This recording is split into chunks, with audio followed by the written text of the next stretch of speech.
Na dança pode? Será que pode mesmo? Está começando o Na Dança Pode, um podcast memorável para o nosso mundo da dança. Afinal de contas, queremos proporcionar muita comunicação e trazer conhecimento de verdade para você. Prazer, eu sou a Giovana Pérez, bailarina profissional e comunicadora na dança e também host do podcast Na Dança Pode, junto com a Jaque. Eu sou a Jaque Coutinho, bailarina profissional e fisioterapeuta ortopédica e também host do Na Dança Pode, junto com a G. Vem que o podcast é nosso!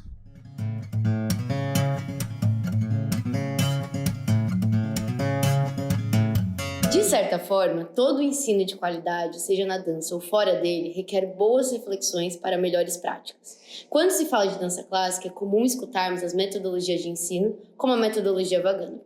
Hoje, na Dança Pode, no quadro Talk G. Pérez, recebe Maicon Golini, que é atual assessor artístico e professor na Escola do Teatro Bolshoi, para falarmos sobre, e principalmente, o que é importante pensar quando se trata de uma grade de aulas para dentro de uma metodologia. Como propor as aulas e como pensar nessas aulas. Seja muito bem-vindo. Muito obrigado, que honra estar aqui com que honra, você. gente. Ai, meu Deus, eu tô até me tremilicando, porque admiração, né? E o Maicon foi meu professor, né, na minha formação, ao qual eu tenho muito orgulho. E então, para mim, hoje, assim, eu tô muito aproveitando esse bate-papo. Eu tenho certeza que o pessoal aí vai tirar muito aprendizado disso tudo. E que bom que a gente tá aqui. Muito bacana, e é muito bacana como você mesmo falou, eu fui seu professor durante a sua formação, e agora ver todo o seu trabalho, toda a sua movimentação na área da dança, e tá aqui agora participando do teu podcast, eu acho isso fantástico, ver o alcance que o nosso trabalho pode atingir através de outras pessoas, porque quando eu olho para ti, eu vejo um eco do meu trabalho. Sim. Entende? Quando você olha para mim, eu acho que também tem essa troca, né? Então, eu acho que isso passa pelo assunto que a gente vai conversar também. Perfeito. E vamos embora. Eba! Vamos nessa. Maicon, você tem uma história muito legal com a Escola do Teatro Bolshoi. É uma paixão, principalmente por essa área do ensino da dança. E o que eu acho, e eu sempre admirei muito em você sempre foi muito decidido no que você queria nesse meio da dança. Você estava bem com a sua escolha de ir para esse caminho do ensino. Então, conta um pouquinho como que você, né, em primeiro lugar, escolheu esse caminho de ensinar, porque nunca fez parte assim de uma companhia oficial, mas você sempre honrou esse lado do ensino da dança. Uau, vamos lá então. Olha, Começamos. Eu entrei no Bolshoi, eu tinha 7 anos de idade. Eu fiz parte da primeira turma da escola e naquela época as regras eram um pouco diferentes, né, do edital. Então eu, muito novo, com 7 anos, eu fiz os testes, fui aprovado. E a formação tem duração de 8 anos. Né? Então, durante o percurso, durante a formação, os professores perceberam que eu ia me formar muito cedo, eu ia me formar com 15 anos. Né? E companhia nenhuma ia me contratar com essa idade. Então, a direção da escola conversou comigo, conversou com meus pais, né? E eles explicaram, você vai ter que ficar 2 anos a mais para ter a idade mínima ali, né? Se formar com 17, para ir para o mercado e tudo mais. Quando você é criança, a gente não tem entendimento das coisas, né? Então, para mim, foi penoso, porque os meus amigos iam para frente, eu não ia para frente, ia ficar para trás, aquela coisa toda que a gente que viveu numa escola de formação sabe como funciona, né? E quando eu era criança, eu recebi isso até de certa forma mal, né? Mas depois de adulto, né, tudo fez muito sentido para mim. E acho que um grande ponto positivo que eu tive na minha formação, eu sempre gostei muito de estudar. Eu sempre fui um bom aluno, modéstia à parte.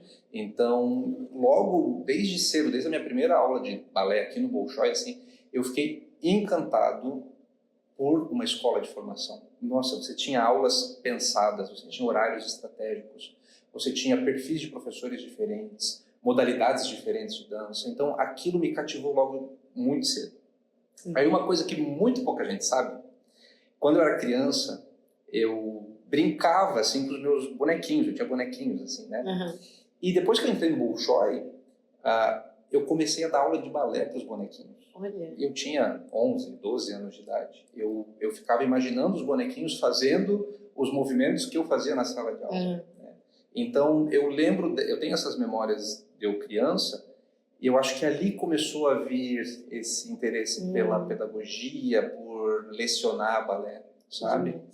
Então, aí eu me formei no ano de 2009, E logo em seguida, o diretor da escola, o Pavel, veio conversar comigo e falou assim, Michael, a gente está com um projeto aí, estamos pensando em trazer você para o outro lado, né? Você dando aula de balé. Foi um choque para mim, assim, escutar aquilo, porque até então, na minha cabeça, eu iria dançar, né? Eu ia fazer o caminho tradicional. Exato. Né? Mas eu confesso que eu fiquei muito tentado na hora já. Porque tinha alguma coisa dentro de mim que gostava da ideia de ensinar e também eu sou apaixonado pelo projeto em si, então isso mexeu muito comigo, né? E quando de fato aconteceu esse convite, né, foi um momento muito especial, foi logo depois de um espetáculo que a gente fez e foi anunciado no final do espetáculo os contratados da CIA Jovem daquela turma e eles anunciaram, temos uma surpresa, pela primeira vez vamos anunciar a contratação de um professor. E aí anunciaram o meu nome. Nossa, que demais. Aí meus amigos, eu lembro que meus amigos na época foram contra, eu tenho essa memória, assim, e não julgo eles, eu acho que eles estavam tentando, né, dentro da perspectiva deles ali, indicar o melhor para mim. Michael, você está no melhor da sua forma, no melhor da sua técnica, você vai parar tudo agora para ensinar, você é muito novo e tal. Mas eu comprei a ideia, assim, sabe? Que demais. E aí, no ano de 2010, eu comecei a dar aula no Bolshoi. Nossa, eu acho lindo isso, porque é o que eu falei, né? Desde o começo eu já sabia um pouco dessa sua história, né? E eu sempre achei incrível essa sua decisão de, ok, eu tô bem com essa minha decisão. E é isso, né? A tentação de, tipo, manter um caminho tradicional. Isso também é legal pra gente mostrar que a gente não precisa pensar só dentro de 4 paredes ali da caixinha, né? A gente pode explorar e deve explorar outros caminhos, porque realmente, se não são os professores, os diretores, as outras pessoas na vertente do mundo da dança, o que seria a dança se fosse só bailarinos, né? Só, né, gente? É muita coisa já, mas tipo... E eu acho legal quando você traz essa questão do seu talento natural de infância, né? Querendo ou não, era um talento que já foi ali despertado. E eu acho que isso a gente acaba colocando muito debaixo dos panos, os nossos talentos de infância, eles dizem muito sobre a gente. Nossos interesses, né? E eu concordo com a tua fala, assim, eu acho que desde pequeno eu apresentava esse perfil, assim, de liderança, de ensinar. Eu lembro que teve uma aula com o nosso querido professor Dimitri, eu fui aluno do professor Dimitri também, assim como você. Sim. E o professor Dimitri, ele chegou um dia e falou assim, meninos, hoje vocês vão dar aula. A gente estava na 8ª série. Ele falou assim, vocês vão dar aula, cada um de vocês vai montar uma combinação. E aí eu lembro que os meus amigos estavam montando as combinações e tal. E aí, quando algum amigo tinha uma dificuldade maior de montar a combinação, ele olhava para mim assim, Michael, monta para mim, por favor. Aí eu acabava ajudando ali a montar ou montava a combinação. E eu lembro que naquela aula, opa, mas espera aí, tem uma certa facilidade, tipo, é gostoso eu fazer isso, sabe? Sim. Mas uma coisa que eu queria falar dentro disso, Gê, você falou sobre esses talentos que a gente tem na infância, né? Eu não sei se eu chamo de talento, eu acho que eu tinha um interesse grande por essa vertente, tá? E uma coisa que é muito importante que as pessoas talvez não enxerguem, mas eu digo que eu tive que aprender balé tudo de novo quando eu virei professor. Isso eu não tenho dúvidas, hein? Porque uma coisa é você estudar para ser bailarino profissional. Outra coisa completamente diferente é você estudar balé para lecionar. Para aí, volta e deixa ele repetir de novo para entrar bem no ouvido, porque isso é uma preciosa. Já começamos com pérolas aqui nesse episódio. Porque, gente, é sobre isso, né? Nem todo bailarino é um bom professor. Nem um bom professor é um bom bailarino. E quando você entende isso, você realmente se especializa naquilo que você é bom. E eu acho muito bacana da responsabilidade sua, quanto todos os professores aqui no Bolshoi, com essa preocupação. Não é porque eu me formei na escola Bolshoi que eu automaticamente já entrei ali naquele mundo como professor, né? Então, eu acho muito bacana você citar e frisar isso. E aí, você, assim como eu, a gente se especializou na metodologia Vaganova, né? E a gente estava conversando no off antes do episódio começar, a importância da metodologia, ponto. Não importa se é Vaganova, se é inglesa, se é... É importante a gente seguir uma metodologia e eu queria que você contasse o porquê que você acredita que é importante seguir uma metodologia, porque hoje a gente se vê muito a descaracterização, principalmente da dança clássica, de pegar um pouco daqui, um pouco dali e fazer uma metodologia nova. Pode? Não pode? Qual que é o correto? Perfeito. Bom, quando a gente fala sobre balé clássico profissional, né, a gente está falando sobre metodologia. O que é uma metodologia? Metodologia é uma ferramenta artística e técnica que vai proporcionar a assimilação daquele conteúdo. Então, a metodologia é uma ferramenta, certo? Por isso que, por exemplo, numa escola de formação como a Escola Bolshoi, se usa uma metodologia, porque é um sistema testado, comprovado, que gera resultados saudáveis, certo? Então, uma boa escola, independente se ela é de formação ou não, ela vai ter uma metodologia. Perfeito. Tá? Por quê? Porque ali existe uma direção na metodologia. Né? E sem guerras, gente, por favor, não. tá? A metodologia Royal é maravilhosa, o método cubano é fantástico, a metodologia Vaganova é maravilhosa, e assim, né, cada escola com a sua característica. Mas o que elas têm de tão positivo? Elas direcionam a assimilação do conteúdo daquele bailarino. Perfeito. Né? Que eu acho que esse é o grande X da questão, né? Porque se o bailarino ele não tem um norte, qualquer informação serve. E no momento que você está se formando, quanto mais simplificado esse caminho, ao meu ver, é o melhor, né, Michael? Eu acho que isso se apega muito às metodologias, só que infelizmente a gente sabe que não é para a maioria, né? E aí eu fico me perguntando, será que é por falta de conhecimento assim acessível para essas pessoas, ou é por falta do que você assim acredita que pode ser? A pessoa tira a metodologia da cabeça dela ali, cria a escola de dança e começa a aplicar, falando, por exemplo, que é um Vaganova. Certo. Eu acho que são casos e casos, né? A gente vê, assim, por exemplo, a realidade do Brasil é uma, né? Então vamos partir daqui, né? A realidade do Brasil. Aqui no Brasil a gente tem aquele profissional que dá aula de dança, mas que nunca teve uma formação em dança, né? Dançou 2 anos jazz quando era mais jovem e se sente, né, na posição de ter algum conhecimento para estar repassando para as pessoas, né? E a gente tem profissionais do mais alto gabarito, da mais alta formação, né, do mais alto estudo lecionando. Então, o que eu sempre digo assim para os professores que estudam comigo e para os, né, bailarinos que passam pela minha frente, sempre procurem bons profissionais. Né? O que é um bom profissional? É um profissional que tem conhecimento na área, né? Que ele está ainda estudando, ele está ainda buscando conhecimento, porque conhecimento na nossa área nunca acaba. Né? E buscando assim esses profissionais que vão respeitar tanto a questão técnico-artística, que é muito importante, mas também a questão do seu corpo, a questão da sua saúde. Né? Então, por exemplo, atravessando outro assunto, não é saudável uma menina de 12 anos dançar o desafio de Kitri, né? Por razões óbvias, mas que às vezes não estão tão óbvias para as pessoas. Né? Uma variação do desafio de Kitri pede uma interpretação artística, pede uma interpretação técnica que uma bailarina profissional vai executar. Né?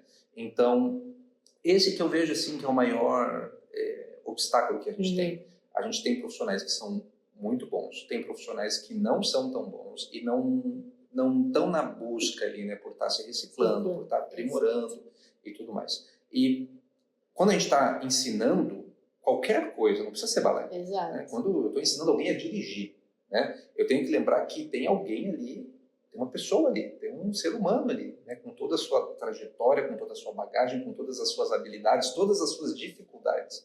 Então, por isso que essa questão de você ter esse cuidado, essa pedagogia, essa preocupação com a pedagogia, essa preocupação com a forma que você vai transmitir esse conhecimento faz toda a diferença no resultado final. Com certeza. Nossa, é legal que você abriu várias lacunas e aí a gente vai voltando para várias delas, né?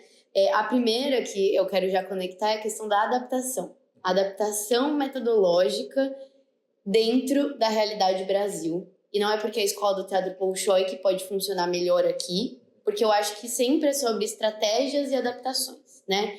E isso também tem a ver com a estratégia de ensino. Se a gente pegar um pouco, né, da psicologia, fala muito sobre os métodos de ensino e aprendizagem. Um deles é a observação e o outro é modelo. Então, se eu tenho um professor que, pelo amor de Deus, não está sabendo o que está fazendo ali, inclusive eu vejo bastante hoje isso, infelizmente, nas companhias profissionais, pessoas ali à frente que a gente fala assim, o que você está fazendo ali, meu amigo? E aí, o modelo que a pessoa tem ali vivo no dia a dia dela é esse. E aí, outra questão é a observação, que também segue desse mesmo fluxo. Então, eu acho que é muito legal a gente pensar em como que a gente pode adaptar, primeiro, para corpos brasileiros, a metodologia Vaganova, que é o que a gente também estava conversando sobre. Sinto que a gente vê ainda a metodologia Vaganova com olhos muito de bloqueio, assim, de algo inalcançável. Como inacessível, sim. Então eu queria saber de você como a gente pode pensar em uma estratégia mais realística para que as pessoas possam se interessar também por conhecer mais a metodologia Vaganova, por estudar a metodologia Vaganova, para trazer para dentro das escolas, e não é uma Vaganova filtrada, porque tem muito disso, né? Ah, metodologia Vaganova, você vai fazer a aula ali, você fala assim, o que tem Vaganova aqui? Né? Mas de fato ali é um conhecimento que foi, sei lá, passado direito, né? Isso. E você toca num grande mito, assim, né? A gente tem, hoje na escola, a gente tem cerca de 240 alunos. Gente, todos não, mas a grande maioria é brasileiro, tá? A gente tem poucos estrangeiros, a maioria dos estrangeiros é aqui da América do Sul. E por incrível que pareça, a gente só tem uma aluna russa aqui. Ó, tá? Tem uma aluna russa? Tem uma aluna russa. Caramba! É que na sua época não tinha, mas agora a gente tem uma aluna russa aqui atualmente estudando com a gente, estamos no 7º ano. Mas por que eu toquei nesse assunto? Porque as pessoas pensam, nossa, para você estudar metodologia Vaganova, você tem que ter aquele físico das russas. Né? Gente, a escola Bolshoi no Brasil trabalha com corpos brasileiros, né? Trabalha com corpos sul-americanos, porque a gente tem alunos da Argentina, do Uruguai, enfim. E tem uma aluna russa. Né? Então, a gente tem que abrir um pouquinho o nosso horizonte e voltar ali na história do próprio método. Quando Vaganova desenvolve o método dela no início do século XX, o que ela estava querendo? Ela estava querendo melhores resultados com as armas que ela tinha, né, com as ferramentas que ela tinha naquele momento. Então ela queria aprimorar o físico dela, ela queria aprimorar a técnica dela para ela alcançar resultados artísticos mais interessantes. Então essa insatisfação dela que foi o combustível, né, para ela buscar se especializar e aprofundar os estudos dela. Então, sim, nós temos corpos brasileiros, nós temos crianças baixas, nós temos crianças altas, nós temos crianças com perna em X, nós temos crianças sem perna em X, nós temos crianças com mais pé, crianças com um pouco menos de pé, né? Claro que as crianças passam por um processo seletivo aqui na escola, que é a proposta do projeto. Sim. Então, são crianças que vão apresentar ali as habilidades, né, que já vão convergir para o melhor desenvolvimento dentro do método. Né? Mas o método Vaganova, enquanto ferramenta, ele pode ser aplicado em qualquer coisa. E eu acho isso muito legal da gente questionar, né? O que é importante a gente pensar para entregar para esse aluno também enquanto professor. Vamos supor, você está dentro da sala de aula. Claro que você não vai olhar para todo mundo com o mesmo olhar, né? O que aquele aluno tem de diferente, o que aquele aluno tem de dificuldade. E aí eu quero muito jogar a peteca agora para você, nesse olhar de professor mesmo, que a gente estava falando sobre os interesses, sobre os talentos, como entrar numa sala e falar assim, talvez a minha comunicação não esteja chegando nesse aluno, porque ele não é um ouvinte, ele é um sinestésico, ou algo do tipo. Porque isso também faz muita diferença, né, mãe? Total. Olha, eu vejo que um dos grandes pontos, assim, para um professor ele ter sucesso no trabalho dele dentro de sala de aula com seus alunos é a empatia. Perfeito. O professor que consegue se conectar com cada um dos seus alunos de forma particular, de forma individual, e se colocar naquela posição, ele vai ter um horizonte do trabalho com aquele aluno muito maior. Então, os seres humanos são diferentes. Uma turma com 20 crianças na sua frente, você tem 20 microcosmos totalmente diferentes. Exatamente. Né? Só que você é um só. Né? Você é um professor diante de 20 crianças, por exemplo. Então, você tem que conhecer, né, as principais características de cada uma delas, as principais habilidades, as principais defasagens, as questões até mais sensíveis, emocionais que pegam. Porque tem criança que vai responder muito bem a uma cobrança mais dura sua, mas tem criança que vai entrar em desespero se você levantar a voz para ela. Nossa, E isso é uma coisa que eu queria até puxar mais para o final lá da nossa gravação aqui, para falar sobre esse apoio familiar que é o próprio professor. Mas a gente fala disso daqui a pouquinho, porque eu quero voltar um pouquinho antes para falar da questão pedagógica que você abriu a lacuna, nessa questão artística, né? Porque, gente, enxergar o artístico do outro não é só você olhar, tem uma cara de quitre, né? Tem um jeitinho de esmeralda, né? Mas realmente esse aluno ele vai dar jeito para isso? Ele tem talento para isso? Então, como que aqui na escola vocês desenvolvem essa parte pedagógica, sim, porém olhando muito esse lado artístico, para direcionar, por exemplo, uma variação, um trabalho de um solo. Porque eu lembro que na minha época eu tive muita, assim, gratidão por ter caído nas mãos de pessoas que souberam espremer do meu limão uma boa limonada. Mas, infelizmente, a gente sabe que não é a realidade de todos os lugares da dança.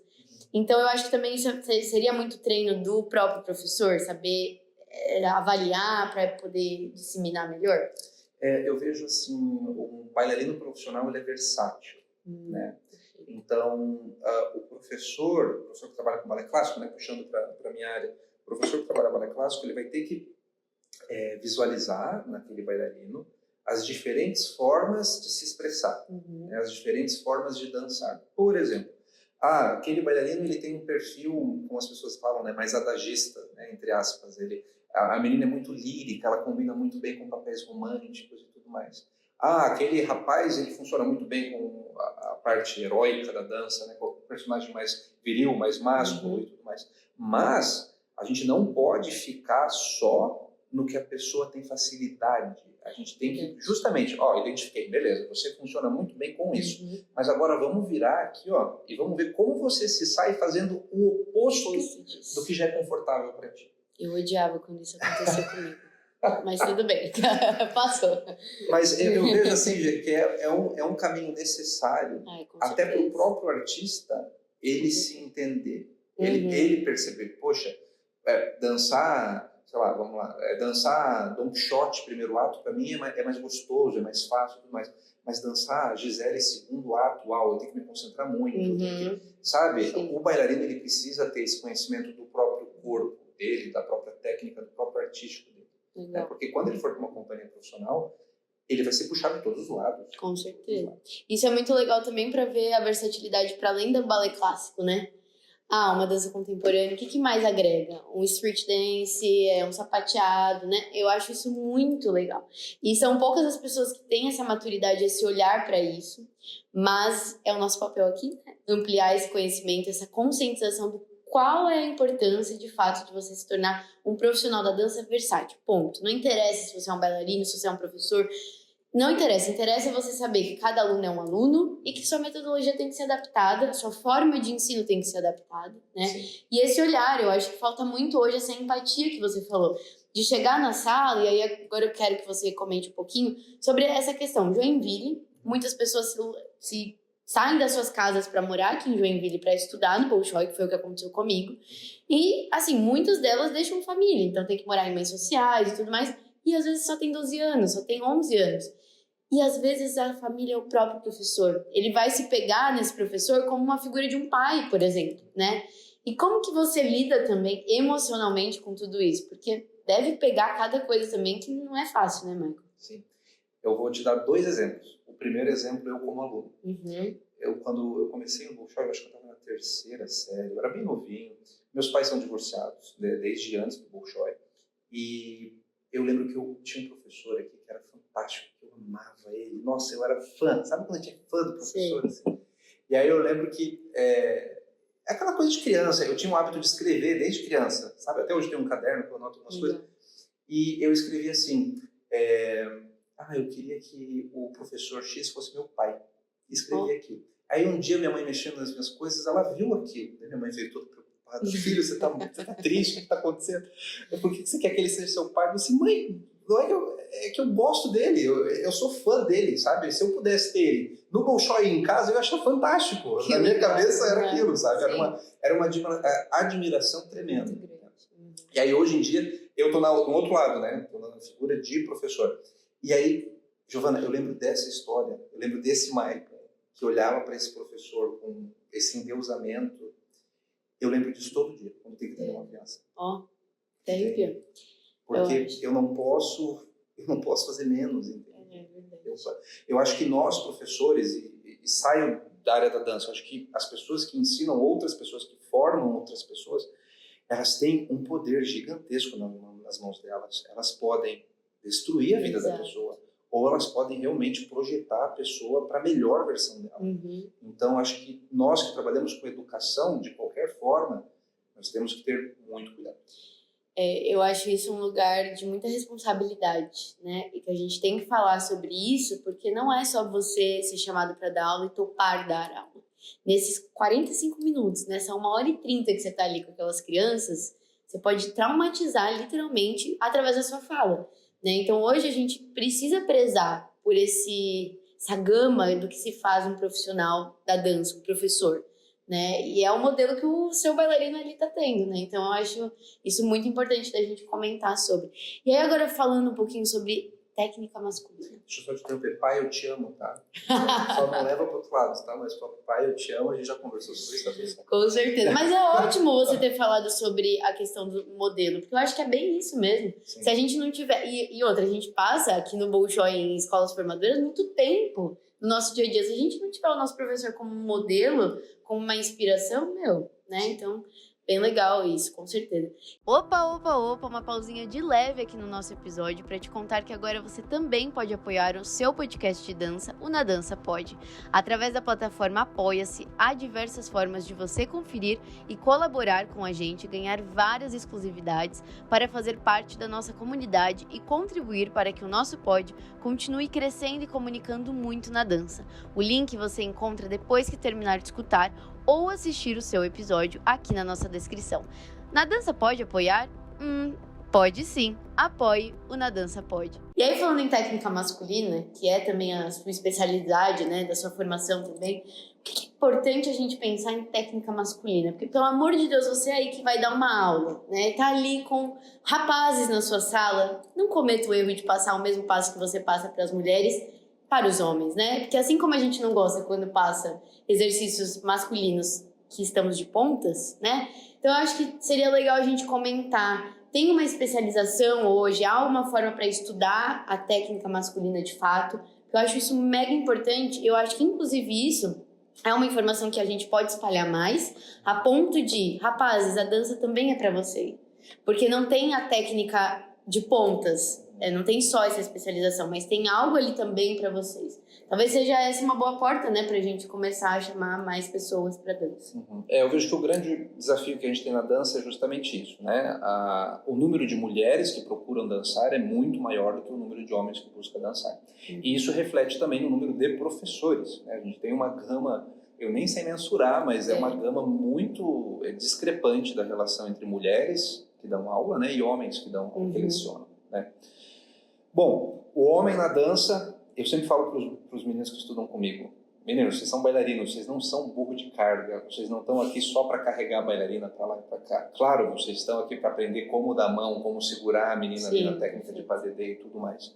Mas vocês são artistas, né? Então vocês, claro que num padedê a menina vai estar sempre em evidência, isso é fato, isso não vai mudar, mas você tem que saber se portar, você tem que ter a sua elegância, você tem que complementar a dança dela. Tem toda a parte técnica masculina, double tour, duplo cabriole, duplo saut de basque, toda aquela técnica que enche os olhos quando a gente assiste uma aula masculina realmente. Mas eu vejo que essa questão assim de você se portar como um bailarino homem, isso faz toda a diferença. Tanto quando você dança, mas quanto na sua vida mesmo. Né? Claro. Então, eu vejo assim que hoje em dia as coisas estão muito modernas, as coisas estão assim tomando dimensões incríveis, assim, as coisas vão de um lado para o outro com uma velocidade muito rápida. Né? Mas o homem, né, o bailarino homem, ele vai continuar representando essa questão de elegância, de confiança, de realmente... Tem um papel, um lugar ali, né, pra ele. Exato. Ele não é burro de carga. Exato. Ele é um artista tanto quanto a bailarina. Mas sempre a bailarina vai estar em evidência. Tá? Eu estava indo para um lado, eu voltei. Hoje, os homens têm condições físicas, às vezes, até maiores do que as meninas. Né? Hoje, é muito comum os homens terem muita flexibilidade. Né? Mas a gente tem que cuidar para as coisas não descaracterizarem. Né? Que foi uma coisa que você falou lá no início. Né? Por exemplo, quando um homem está dançando com a mulher, sempre a mulher tem que erguer a perna mais alto que o homem. Não pode existir essa inversão. Certo? Então, as poses masculinas têm que ter esse caráter mais masculino, enquanto a pose feminina vai ter um caráter um pouco mais lírico, dependendo do personagem. Né? Então, isso é a representação da dança masculina no balé clássico. Vamos deixar bem claro que isso é no balé clássico. Saiu do balé clássico, gente, aí a gente conversa em outros episódios, mas pra gente deixar claro, porque, né, não pensar isso, porque hoje em dia a gente se questiona todo tempo, quer pensar e quer reivindicar muitas coisas. Sim, mulher pode dançar com mulher, homem pode dançar com homem, a gente sabe disso, mas aqui a gente tá focando em especial no balé clássico. Legal demais. E eu quero agora trazer um pedacinho de uma citação de um artigo de Sadala, que é sobre a formação para ensino da dança, formação de professores, que diz assim, ó, a busca pela estética e pela perfeição técnica faz com que a dança, para o seu sentido expressivo, e passe a ser a pura mecânica da execução de movimentos, destruindo a liberdade na dança e limitando as capacidades imaginativas e criativas dos alunos. E aí eu trago junto com isso a nossa reflexão, né? Hoje em dia a gente, sei lá, vai assistir um espetáculo de dança, um festival e tal, a gente vê que a pessoa fica ali vidrada 100% na técnica, o aluno e o professor. E esse lado artístico vem se perdendo muito, isso é muito falado, né? Porque eu acho que também essa questão do físico a gente vem desenvolvendo muito mais. Então, a parte física vai, a parte mecânica tá ali, a técnica tá ali, mas e o lado artístico? Então, como pensar nesse ensaio, né? E eu acho que você faz muito bem isso, não só ali da parte técnica, obviamente tem que ter, ainda mais falando de balé clássico, né? Mas o lado artístico, talvez trazer a história, o contexto disso tudo, mas... Essa é uma grande discussão, assim, porque hoje em dia existe uma tendência para deixar a dança cada vez mais próxima de um esporte, realmente. E a dança não é um esporte, a dança é uma arte, né? Então a gente tem que realmente cuidar com o grau que essas características tomam, né? Nós, bailarinos, nós interpretamos personagens, né? Eu acho que a gente tem que partir desse princípio, né? Claro, o Batiman Tandi é muito importante, fechar a quinta posição é maravilhoso, mas você tem que entender que a tua missão é interpretar uma Sylphide, então você vai ter toda uma sensação dentro de você para executar aquela coreografia. Você vai executar uma Kitri, né? Voltando lá, algo mais explosivo, é um outro sentimento que vai despertar dentro de ti. E é muito importante, nós professores, né, que ensaiamos, que montamos ali os balés de repertório e tudo mais, a gente sempre tentar trazer essa questão do artístico e técnico junto. Porque às vezes é muito difícil, se você se preocupa só com a parte técnica, você, por exemplo, remonta a coreografia, né? Toda a parte técnica, tudo assim, né, com aquele foco. Mas depois, para você botar o tempero, vai ficar difícil, porque a criança, o bailarino, ele memorizou a se movimentar daquela forma, com aquela sensação. Então você tem que, desde o início, trazer a sensação, o sentimento, o que significa aquilo, para ele estar aí atingindo ali o personagem no lado artístico. Legal, não, acho isso muito legal para pensar também sobre a descaracterização que a gente estava falando do lado do professor agora, porque é o papel do professor, né, a responsabilidade dele de passar esse contexto, essa história. Por isso eu acho também importante a gente comentar sobre a importância de você saber sobre a história da dança, sobre a história daquele balé, né? E claramente a gente vê muito isso presente nos festivais de dança de novo, né? Tá, você escolheu o Paysan para sua bailarina. Você sabe a história de Paysan, sua bailarina sabe o que ela tá dançando ali, né? Senão a gente comete também esses erros de, sei lá, uma Johnny Action para uma menina de 14 anos. Mas você sabe o que significa aquele padedê de Johnny Action, sabe? Então também tem, eu acho que, muito lado disso. E aí o artístico também se perde quando a gente não sabe o contexto que a gente tá colocando aqueles nossos alunos, né? Uma coisa que eu penso, assim, sobre o balé clássico, o grande sucesso do balé clássico é justamente ele ser passado de geração para geração, mantendo a tradição e se atualizando de acordo com, né, o contexto, o período, certo? Então, às vezes, algumas noções simples, como, por exemplo, você cumprimentar seu professor, você fazer reverência para o seu professor, sabe? Indo além, cuidar com as entradas e saídas na aula, sabe? São questões que muita gente hoje em dia considera até uma frescura, mas, gente, isso é a tradição do balé clássico, né? Então, você entender, você buscar estudar sobre as histórias dos balés de repertório, você entender o que a Gisele passa durante todo o primeiro e o segundo ato, o que a Kitri tá, né, qual que é todo o caminho que a Kitri faz até se casar com o Basílio, você entender ali de forma um pouco mais profunda sobre o balé em si, sobre os personagens, isso é o balé clássico, isso a gente não pode deixar perder. Então, senão a gente quer fazer uma revolução a todo tempo, né? E até que ponto essa revolução a todo tempo é válida? Exato. Até que ponto essa revolução não vai descaracterizar algo que já é consolidado, algo que já existe? Com certeza. Não, bem importante da gente comentar sobre isso também. E me conta, então, o que você, na sua opinião, acha que é extremamente importante hoje na formação de um bailarino? E depois eu quero saber na formação de um professor. Uau, essa pergunta é Ai, gente, adoro perguntas não tão simples. Essa pergunta é muito boa. Bom, vamos lá. O que eu acho fundamental na formação de um bailarino profissional? Isso, com o intuito da dança profissional.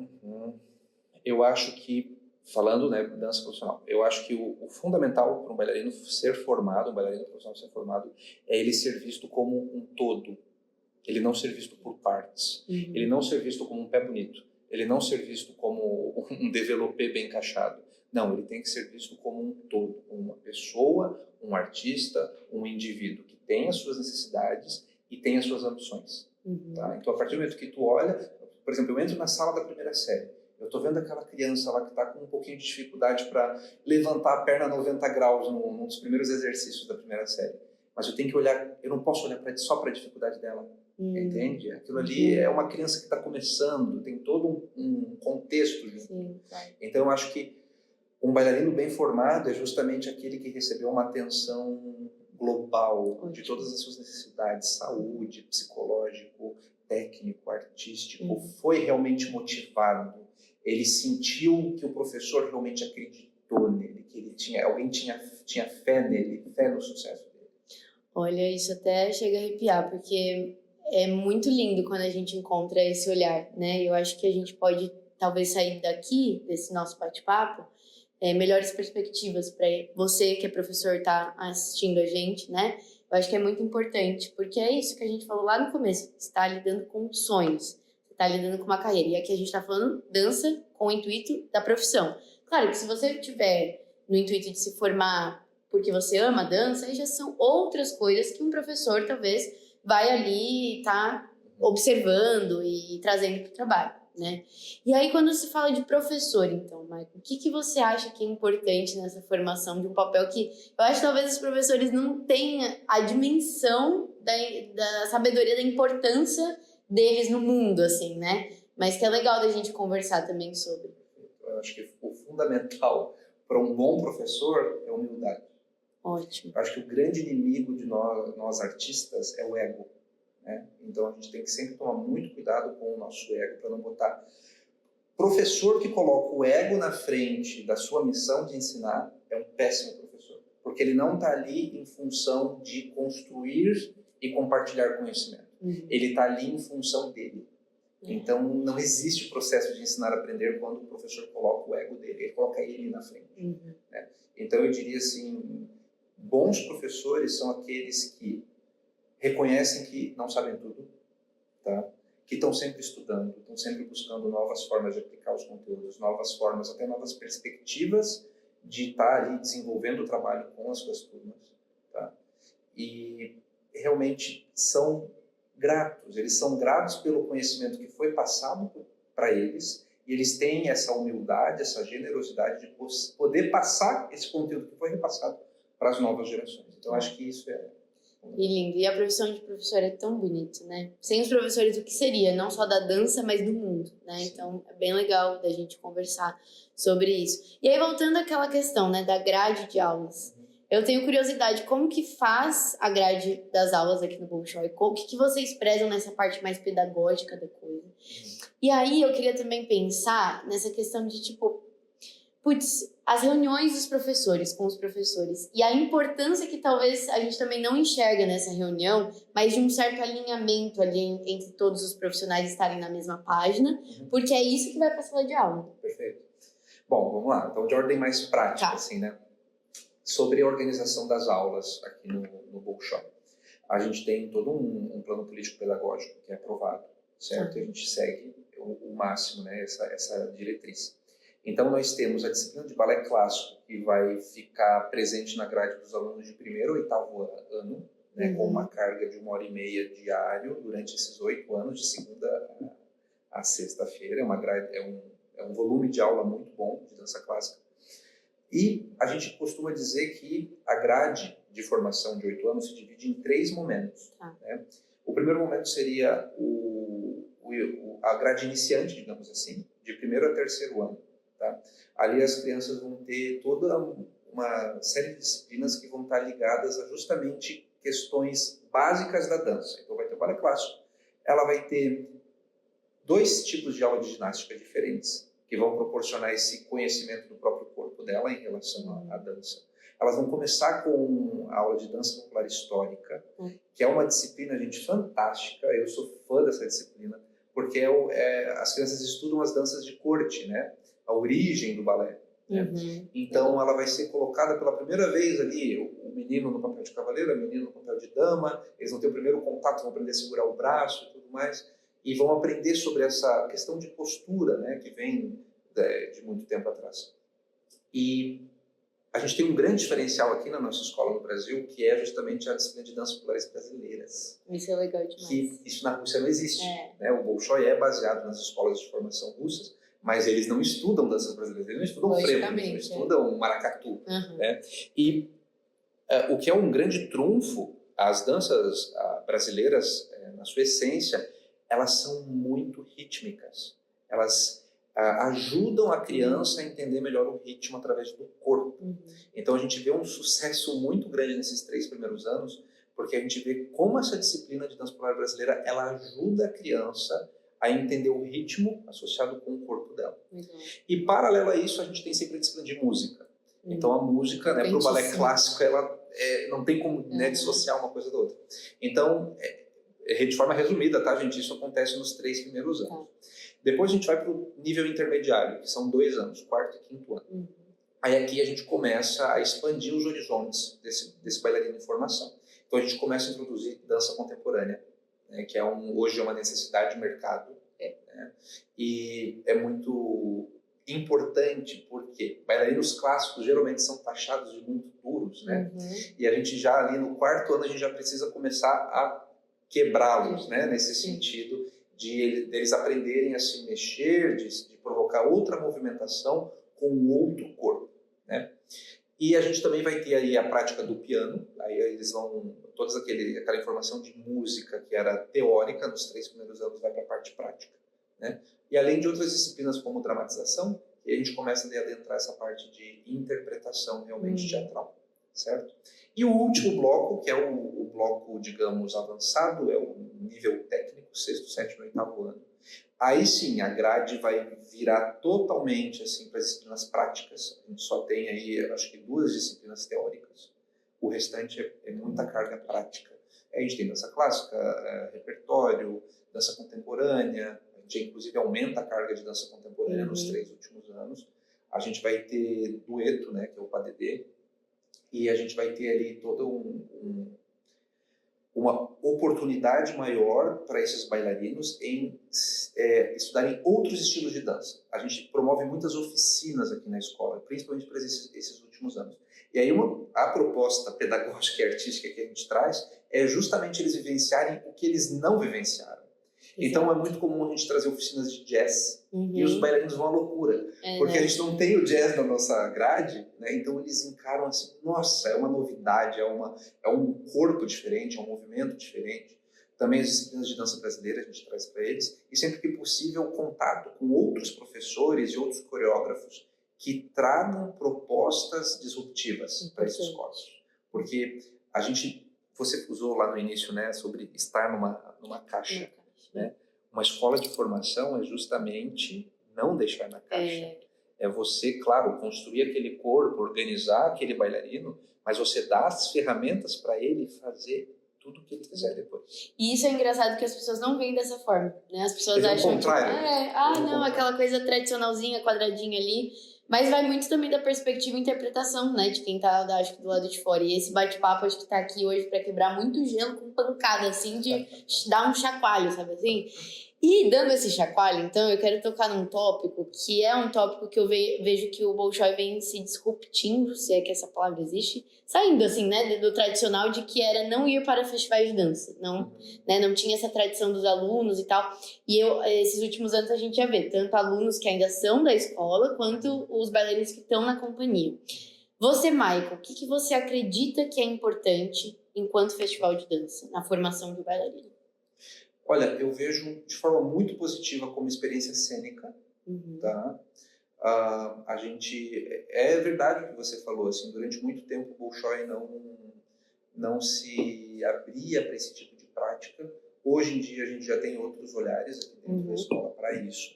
Claro, o foco da escola é a formação profissional, mas quando a gente percebe que os bailarinos eles têm esse perfil, eles têm essa necessidade, a gente, claro, procura estudar ali porque eles não percam muitas aulas, que isso é muito importante, sim, mas a gente hoje tem esse olhar diferenciado relativo a isso. Eu vejo que a experiência cênica é um grande ganho, tá? Eu vejo que a troca, né, você conhecer outros profissionais, você ver outros bailarinos dançando, você também aprende muito. Né? Então, claro, a competição vai existir em qualquer área, né? A gente não quer que eles foquem nisso, em estar competindo o tempo todo, né?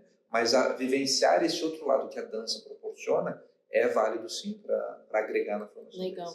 E eu tenho uma dúvida / curiosidade, porque eu já conversei com alguns diretores de escola particulares de dança, né?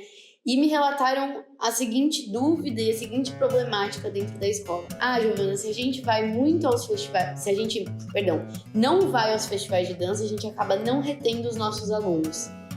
Então, acaba acontecendo o contrário do que você falou.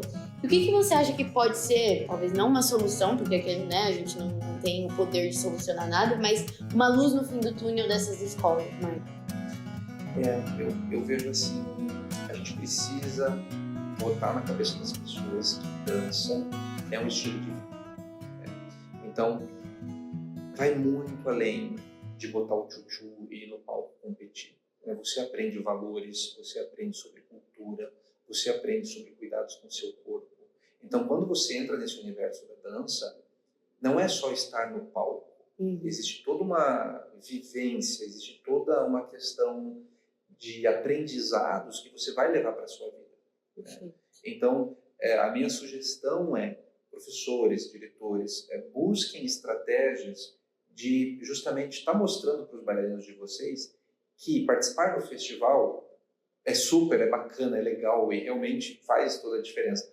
Mas existe muito mais ali por trás. Né? Então, quando a gente olha para a dança realmente como sendo algo maior, um estilo de vida, algo que realmente vai acrescentar para você fora do universo da dança, entende? Então, a gente maximiza ali esse olhar em relação a isso. Isso dá para se aplicar também para aqueles alunos que não querem se tornar profissionais. Porque a cultura do nosso país está se direcionando cada vez mais. Não tem que ir para festival de dança, Mas isso também dá para ser aplicado, que o Michael falou agora, se a sua escola tem um objetivo de não formação, né? Mas é o estilo, a dança como estilo de vida. Então, eu achei perfeito, assim, essa colocação. É muito bacana da gente trazer esses insightzinhos, né? E aí, para finalizar, então, esse nosso episódio, que eu ficaria aqui horas conversando com o Michael e a gente teria muita coisa para conversar. Mas vamos para a última pergunta, que é o seguinte, se eu tenho a minha escola de dança, né? A gente já conversou sobre a importância de se ter uma metodologia. Como, então, eu trago a metodologia de uma forma responsável para dentro da minha escola? E aí vamos focar, então, na metodologia Vaganova, que é a qual você é especialista, né? E a qual a escola aplica também. Mas eu acho que o caminho é o mesmo para todas as outras. Bom, primeiro de tudo, eu acho que você tem que ser muito transparente com a realidade da sua escola de dança. Por exemplo, a realidade do Bolshoi, nós temos os alunos durante 5 dias na semana. Então, a gente consegue aplicar o balé clássico 5 dias na semana. Eu consigo, lá na minha escola, eu consigo aplicar 3 vezes na semana. Então, você vai ter que olhar para aquele conteúdo do método Vaganova e fazer toda uma estratégia para que você consiga aplicar aquilo na sua realidade de 3 vezes na semana. Né? A gente tem vários professores que já concluíram os estudos de metodologia conosco, e eu tenho muito contato com eles, inclusive, e eles já apresentam modelos, sabe? Assim, eu, na minha escola, eu resumi, em vez de 8 anos, eu aumentei, desculpa, em vez de 8 anos, eu aplico em 10 anos a metodologia Vaganova. Né? Tem outro professor que eu conheço que ele tinha diferentes níveis na mesma escola, então ele achou um intermediário nos estudos dele ali, referente à metodologia, para estar aplicando um conteúdo com diferentes idades que não prejudicasse o desenvolvimento deles. Ai, que legal. Sabe? Então você vê que esse estudo do método Vagano vai estar realmente gerando frutos, porque as pessoas estão pegando, eles não estão descaracterizando o método, isso é importante, e estão adaptando para as realidades deles. Né? Então eu acho que esse é o caminho do sucesso. Eu acho que a gente se perde quando a gente pega algo pronto e tenta aplicar, sabe, empurrar. Replicar, né, o negócio. Replicar numa realidade que não condiz com aquilo. Então, eu acho que cabe a sensibilidade no olhar do professor, do diretor, para realmente estar tomando esse cuidado e ali preservando o método e passando, né, um conteúdo, né, de qualidade para os seus alunos. Com certeza. Independente do método que você escolher aí, é importante a gente ter essa responsabilidade, né?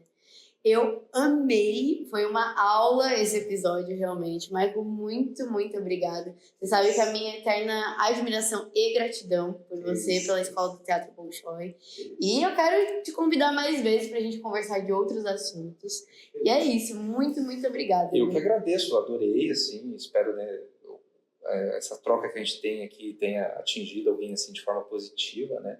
E eu queria dizer uma coisa, essa menina aqui, quando ela era aluna do Bolshoi, ela era fantástica, era um exemplo de aluna. Ai, esse sempre... momento que a gente vai decidir. Não, pode. Era sempre, assim, bem elogiada pelos professores. Ela foi uma menina que chegou mais tarde na escola, passou por muita dificuldade no início para se adaptar. E, assim, eu lembro, assim, eu fui testemunha, assim, da transformação da Giovana, e não digo no sentido técnico, no sentido físico, não é isso.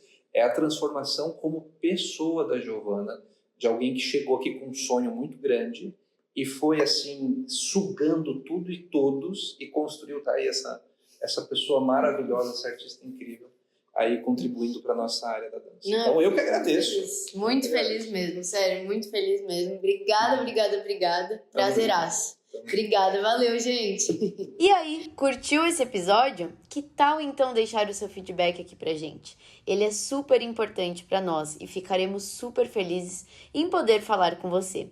Não esquece que você também pode deixar o seu like e ainda dá para você avaliar o nosso podcast nas plataformas Spotify, YouTube e Orelo ou, claro, na sua plataforma favorita.